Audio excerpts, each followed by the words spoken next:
when Leanne reached out to me and she said, "Hey, we preach?" I said, "Yeah." She said, "Here's the sermon series," and I get excited because you kind of give me a good direction. And I was just honestly I was a little disappointed. I wish I was last week, and I'm gonna assume that y'all were in John chapter 13. I could just make that assumption, or somewhere y'all been in John chapter 13. And I was just a little disappointed because I will tell you, John chapter 13, verses 1 through 18, that is my favorite text. That is my favorite scripture. I think that that is the ideal version. That is the most beautiful picture of what the gospel is.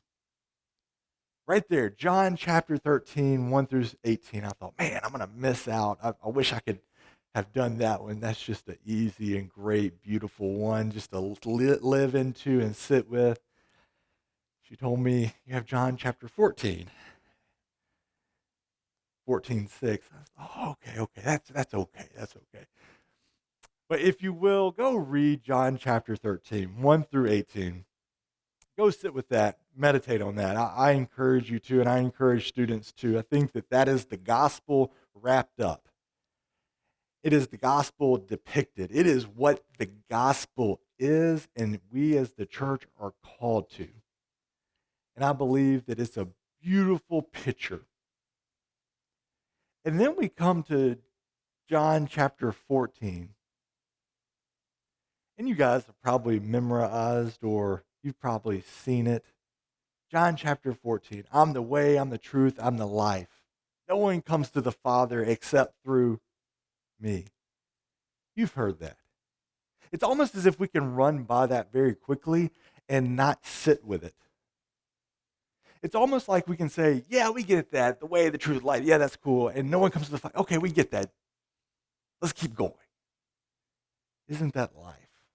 Let's keep adding something else on top of something else. And yeah, I get that truth and I get that little nugget. And I just want to go on to the other stuff. That's where I found myself, even getting ready. Yeah. John 14, yeah, cool. But what about 13? But what if we can sit and slow down right in verses 1 through 6 and just sit and slow down and meditate and let the layers of our life, the things that we add on to our schedule, the next appointment, the next lunch, the next meeting, the next thing, appointment, job, whatever it is, that crowds and builds on top of our life. What if we can just sit with John 1 through 6 and pull those things back and be with this text? And I thought when that video played from the Bible Project, I thought, wow, that's a beautiful word, Shema.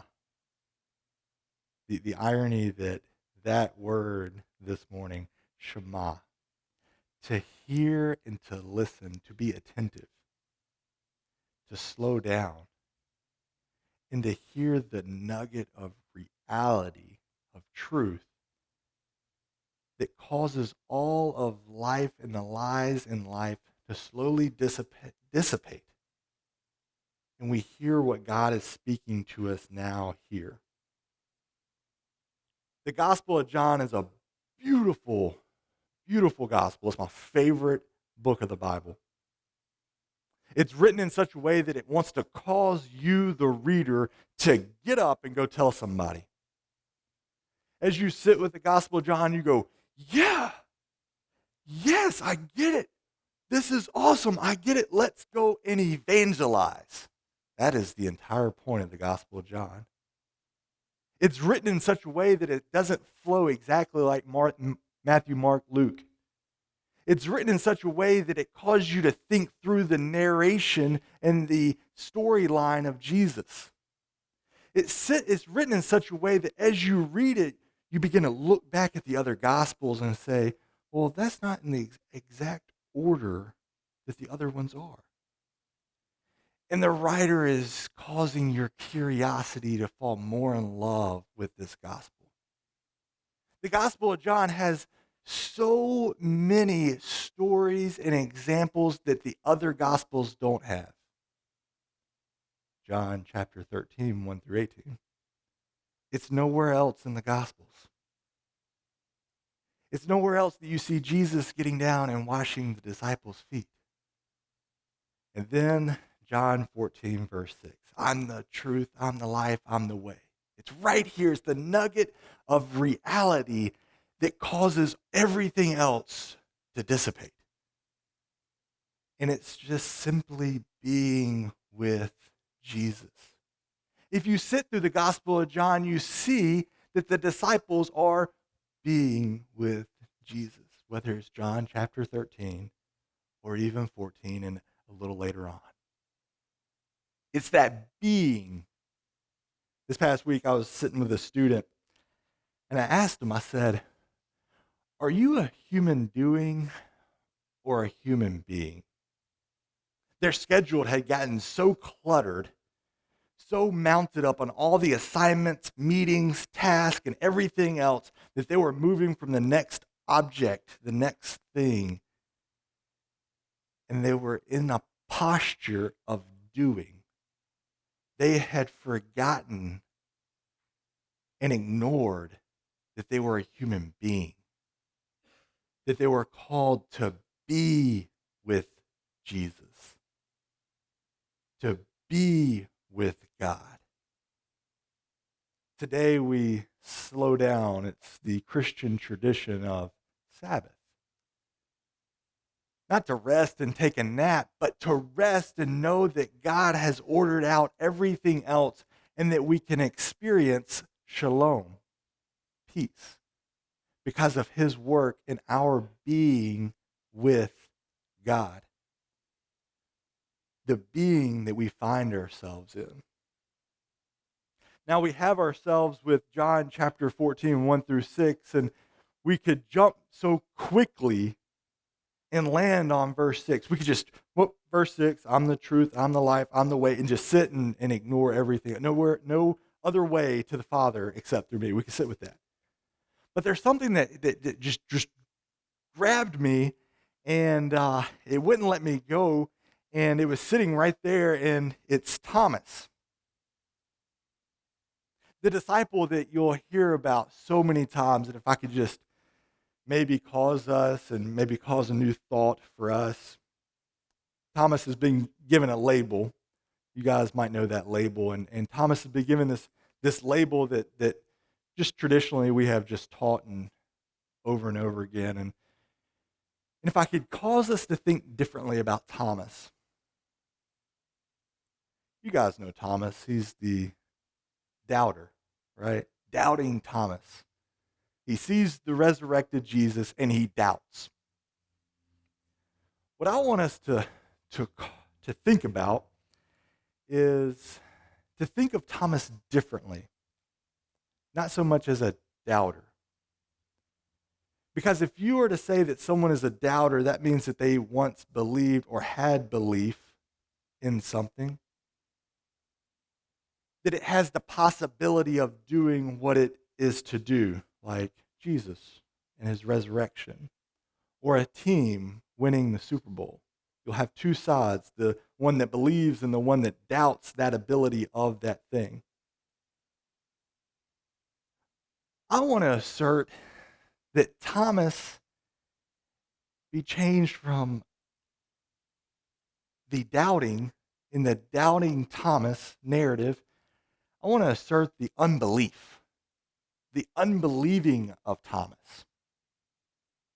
Because if you land in chapter 14 and in these verses, Thomas does not believe.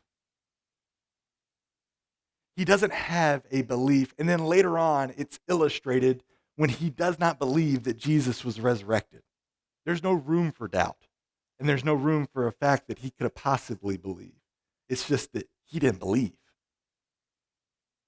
He had no belief. And he sits here with Jesus and he asks him that question. We have no idea where you're going. So how can we know the way? He's sitting with Jesus and he's just making the statement right there. We have no idea the way.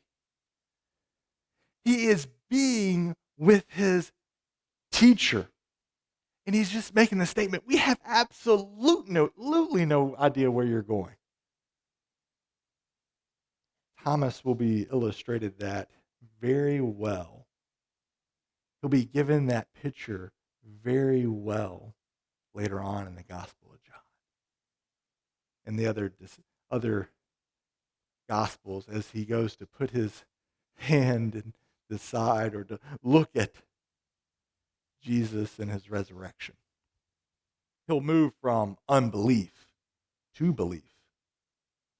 He'll move from not believing that Jesus can accomplish what he set out to do to believing that he is the way, the truth, and the life. And there is no other way to the Father except through him. This past semester, I think it was in early December. Actually, it was right before Christmas. Just a few days before Christmas. I was sitting at the Wesley Foundation, and I get a phone call from somebody on campus, and they said, "Can you help this student?" I said, "Yeah, I can." They haven't eaten in a couple days. Can you take care of them? I said, "Yeah, of course, of course." And make a pause for a moment. There's been a lot of times in my very short time of being in ministry that there have been situations and places where I doubt. And I look at someone and I say, are they taking advantage of me? Are they getting me? And I doubt the authenticity, if you will. So let's just go ahead and put that out there. So immediately I'm just a little reserved and I got a little wall up. And as the student walks down the sidewalk and I'm outside the building waiting for him, and he walks up to me and he tells me his story, and he's an international student from another country, and he's sitting here telling me his story. He hadn't eaten in a couple days, and he tells me his little story a little bit longer, and come to find out he's actually homeless and was living in someone else's dorm room just to get through the fall. And as I sat with him and I was present with him and listened to his story, and I said, "Are you hungry?" "Yeah, yeah." I said, "Could you eat?" "Yeah, oh yeah, oh yeah." "Okay, come with me." And as I sat with this student, I don't know how long it was, 4 or 5 hours, and we went to the grocery store, and Albert went with me. He's our associate director. We went through, and he would pick one little item off and put it in the basket, and I'd say, "Oh no, you need more than that." And I would just take the whole shelf and shove it in the basket. And we just went through the whole grocery store. I said, you need some food. You need to eat, because you might not have this opportunity till the next week or the next week. You need some food on your plate, and you need to eat. And as I was present with him, and I saw him for who he is, a image bearer of God. My calendar completely clean, no assignment, no task to do, no meeting to get to, but I could solely zoom in on this student and say, how can we help you? I wonder if throughout the entire semester, everybody in their busyness missed him. They missed the opportunity. In all the meetings that need to be done, all the classes that need to get to, all the assignments that need to be taken care of, if they missed him. And I sat there and reflected over this student, and it was just a few days from Christmas, and he wouldn't get to go home and be with his family. Instead, he would sit in a dorm room by himself, wondering if he would get to eat another meal. I think it's about being ready. And there's a word that I think that is very important that we sit and live on, is that word of being. Not doing and rushing to the next thing, but to sit and be with Jesus. To sit and be present with him as he is present with us. That is the way. To be present and listen as Jesus speaks to us and plainly tells us what he's going to do. And to believe that and to have faith in that. I think that is the life. And to be ready for whatever is to come up. And to be present in that moment as well. I think that we fill our life so much with assignments and tasks, and then the next assignment, and the next object, and the next thing, and we leave just a little room. We leave just a little time. We leave just a little space. And we say, okay, God, you can now fill that up. Okay, God, you can get a little bit of this from me today. Okay, God, I'll just kind of move this out of the way, and you can sit right in there. And the first thing that is to go when life doesn't go the way that we thought it should, all right, God, you're out of there. Church, get up, out. Small group, you're done. Prayer partner, get out. Accountability, nope, I don't need you. I'm not getting what I want, and I'm not getting satisfied the way I should get satisfied, but all these other things can stay and sit because this is the way, the truth, and the life for me.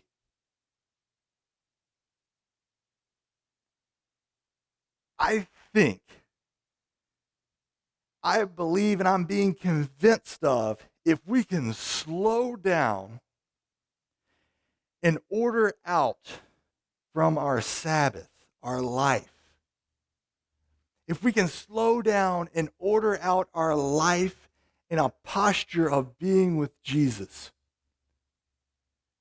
that as we are with others, they will experience shalom. That as we are with others, they will experience peace. As we are with Jesus, we will hear those words, Shema. Shema. Listen, listen. Hear. Be attentive. Because here's the way, and here's the life, and here's a truth. This world is going to tell us a whole bunch of lies. And this world is going to pick and nag at each one of those lies that this world is told. And the evil one is going to use it against us every bit of the way. And it's going to be extremely hard to hear the truth that Jesus is telling you and us if our world is cluttered with everything the way we want it to be. Have we asked God, is that the way you want us to be? Have we asked God, is this the way you want my life to be ordered? Is this the way I should be with you? That's the hard question to ask, because we have to be listening for the answer. That's the hard question to ask, because we have to sit and say, I'm listening, Jesus. I hear you, Jesus. And then we have to own the answer that Jesus gives us. There's no other way to the Father. There's no other possible movement to that good Father. It's me. It's Jesus. It's sitting right there with him. Now, I want to make this preface that I am not a Star Wars fan. I'm not, and what I mean by that is I don't know these planets and this language, and there might be somebody watching and someone in here that is, and I just don't. I'm sorry. But I really enjoy the movies and the shows, and I'll sit and watch them, and I just love the cosmic, the big story and the narration and the problems that the characters find themselves in. And a few weeks ago, I sat and watched all of it. I binged all of it, The Mandalorian on Disney. And I promise I'm not a Star Wars fan, but I watched all of them, and I'm just going to head and, steal this the thunder for you, and I apologize if you're going to go watch this. But the characters in it, they say they're a part of a group of people, and like a tribe almost. And they say, "This is the way." They have a hard task in front of this main character. And everybody in the group, they're not going to be going to do it. They just all look at him and they say, "This is the way." And throughout the whole storyline, that's the reoccurring statement, "This is the way." As I was sitting with John chapter 14, 1 through 6, reflecting on John chapter 13, 1 through 18, and knowing what Jesus has done for the disciples and what Jesus has caused the disciples to think about and to live out of, and I sat with this, I thought, this is the way.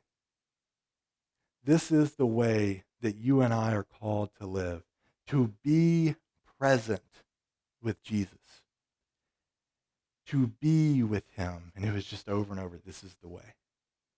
To make and order out our life so that we can slowly find unique ways to listen, to be, and to be ready.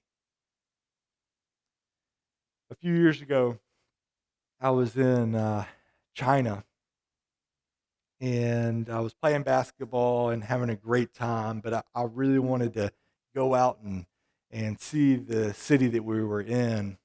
And I had this unbelievable opportunity to go and have lunch at a local restaurant there. And we sat at this table. It was a square table, and there were two missionaries there from China, and then two people from America that were helping these missionaries in China. Me, I'm just just a basketball player from Mississippi and in college, just sitting, and everybody's talking about their faith journey. Everybody, we're just talking about it and having a conversation. We are being present. We are being attentive. We are listening to each one. And maybe it's out of we might not see each other again, so let me soak up your story as much as I can so that I can carry that with me and pray for you. And the waitress, which was also the owner of the restaurant, was taking care of us, serving us our food and our water and everything. And I noticed that our glasses of water had gotten to the very bottom. And if you've ever been in a restaurant, you kind of get a little agitated. You think, man, I don't have anything to drink, and where's this waiter, where's this waitress, and so I said, hey, what's going on here? And I noticed that the owner of the restaurant, she was just kind of sitting at the edge of our table holding the pitcher, listening to our story for about 15 minutes. And I thought, she's been sitting here just she's captivated.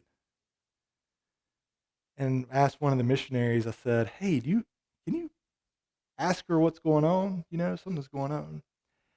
And we're all talking about Jesus.